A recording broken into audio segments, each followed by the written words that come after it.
Bem-vindo aqui em mais um vídeo que nós vamos conversar sobre aquelas notícias que circundam nossa bolsa de valores. Muitas vezes elas estão também no entorno do mercado e sempre que nós demos a correta interpretação, isso pode nos ajudar muito nas nossas tomadas de decisão.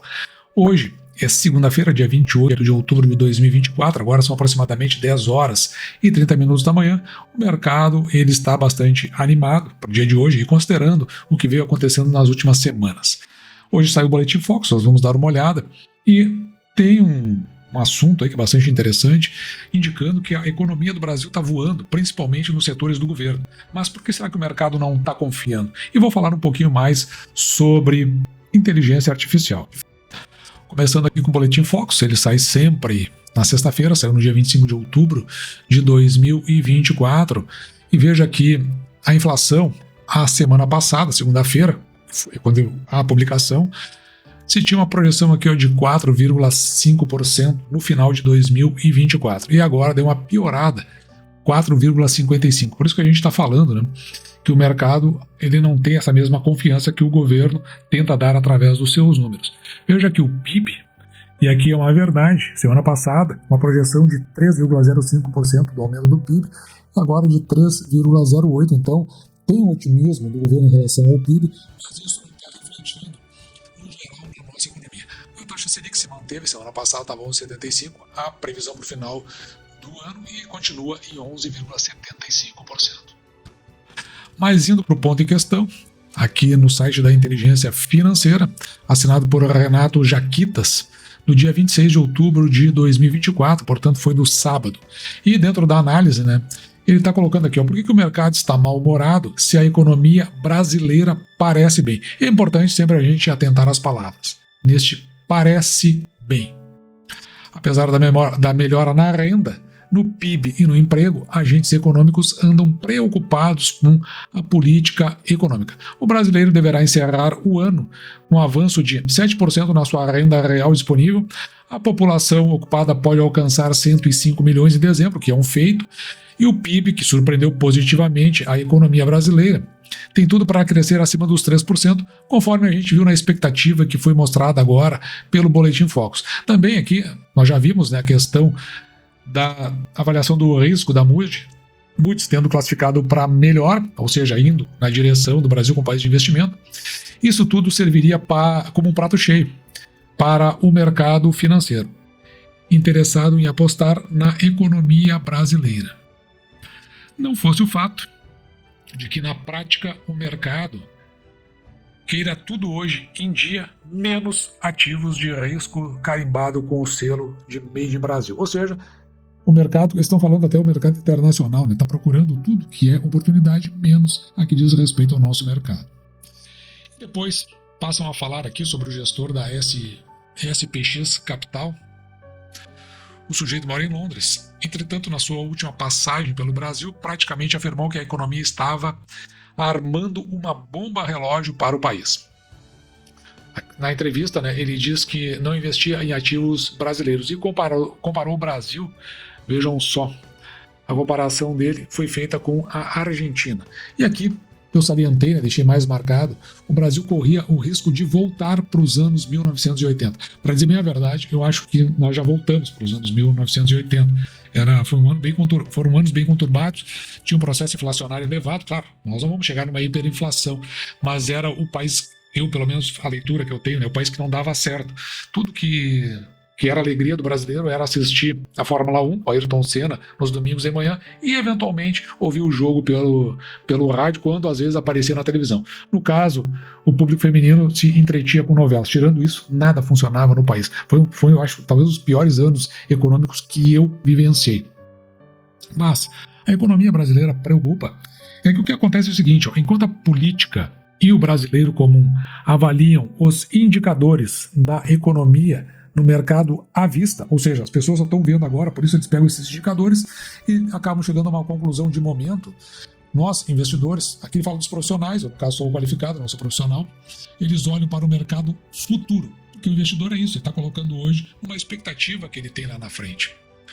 E mais ou menos a questão funciona assim, o governo comemora o resultado do PIB, o mercado, por sua vez, traça cenários e faz contas para estimar o quanto a economia poderá crescer aqui no caso, né, no ano que vem, mas a gente olha até um pouquinho mais longe. E a preocupação é sempre a mesma, descontrole do governo federal com seus gastos. E volta a questão, né, desse negócio do arcabouço fiscal, mas aqui eu acho o que tem de relevante é que, enquanto o gestor entrevistado, ele mostra desconfiança, veja que o ministro da Fazenda, ele pede voto de confiança. Olha, foi o pior prefeito que São Paulo já teve.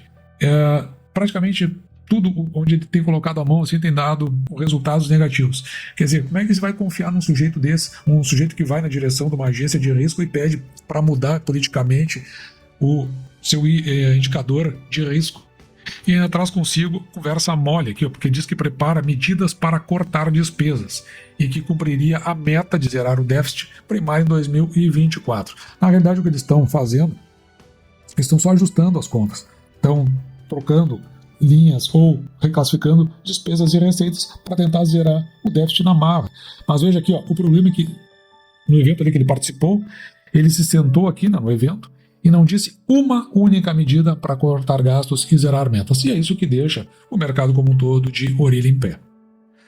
E aí volta sempre a mesma questão, né, que é envolvendo o fiscal, que quando o governo gasta cada vez mais, sem contrapartida na receita, se desemboca em inflação. Por isso que o Banco Central aumenta a taxa de juros, que a gente viu agora há pouco, e tem essa expectativa de aumento na inflação.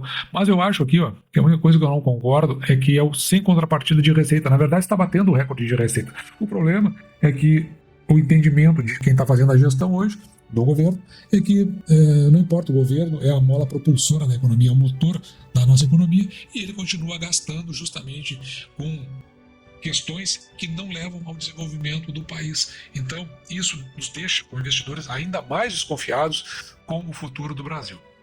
E todos trazem a desconfiança através das projeções aqui da inflação, onde eles acham que a piora se torna cada vez mais consistente a cada semana e em algum momento pode, de novo, a taxa Selic subir acima dos 13%.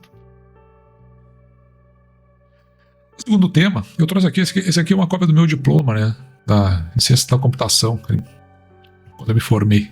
Bom, mas enfim, como eu me formei na área, então eu me coloco assim na condição, e o meu trabalho de conclusão foi com inteligência artificial, me coloco na condição de poder debater esse assunto. Considerando principalmente que no último vídeo nós fizemos uma análise, a mesma feita por analistas, só que nós entregamos para a inteligência artificial para que ela fizesse isso para nós. Já nos foi pedido outras empresas, nós estamos montando aqui como, claro, né, tem que colocar o conjunto das informações, mas logo em breve aí a gente está trazendo também análise de outras empresas. Aqui no site Tecnoblog, assinado por Emerson Alecrim, do dia 24 de outubro de 2024, veja, Linus Torvald diz que onda de inteligência artificial é 90% marketing. E eu também penso muito parecido com isso. Ele deu uma entrevista recente, então ele veio falando, né, que 90% é marketing, 10% é realidade. E aqui, não vou aprofundar, mas só para você saber que o Linus Torvald ele é considerado o pai do Linux. Ele não criou o Linux já existia, mas eu acho que ele fez as mudanças ajustadas na ferramenta que tornou ela popularizada. Ainda que o conceito de inteligência artificial exista há décadas, o assunto está em alta nos últimos meses, ou seja, na verdade a gente está falando de um hype, né? Mas de qualquer forma, aqui na reportagem, né, não cabe a Torvald se posicionar a respeito, afinal, o Linux em si é um kernel. O kernel é o seguinte, ele é o coração do sistema operacional. Então é onde ele realmente trabalhou e tornou ele de forma popular, assim, pelo menos acessível. Mas aqui está a opinião dele. Ó. Eu acredito que a IA é realmente interessante e acho que vai mudar o mundo. Concordo. E ao mesmo tempo, aqui diz odeio, mas o odeio aqui é porque é por causa da geração, né? Ela é mais infantilizada. Odeio tanto esse hype que eu realmente não quero seguir por esse caminho. Na verdade, até não adianta, eu acho que não quer seguir no sentido de ficar debatendo o assunto. Então, minha abordagem atual para a IA é basicamente ignorá-la, pois acho que toda a indústria de tecnologia ao redor da IA está em uma posição muito ruim. 90% marketing, 10% realidade. Em 5 anos as coisas vão mudar.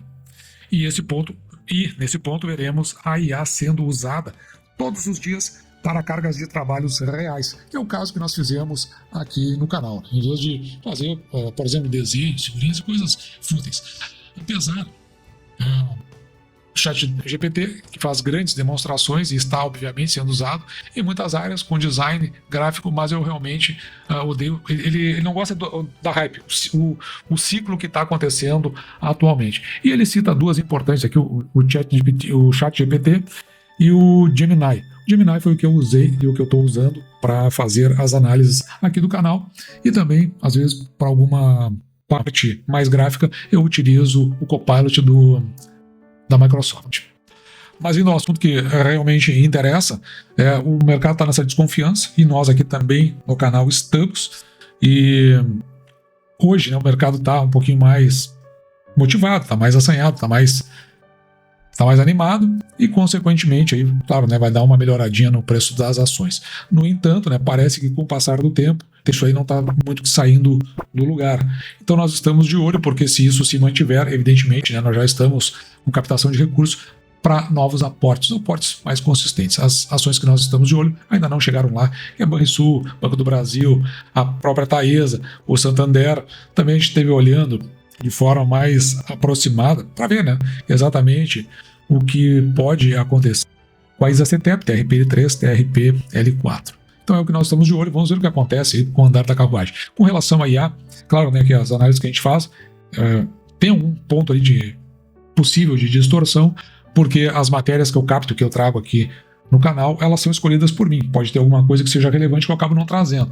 Então, mas o lado positivo é que ela dá a linha básica dentro dos seus resumos daquilo que eu estou pensando aqui no canal. E nesse aspecto eu considerei a IA bastante confiável e interessante para o trabalho que a gente faz aqui. E dito isso, eu vou ficando por aqui. Espero que você tenha gostado. Me despeço de você, desejando que você fique com Deus e deixando, como sempre, o meu grande abraço.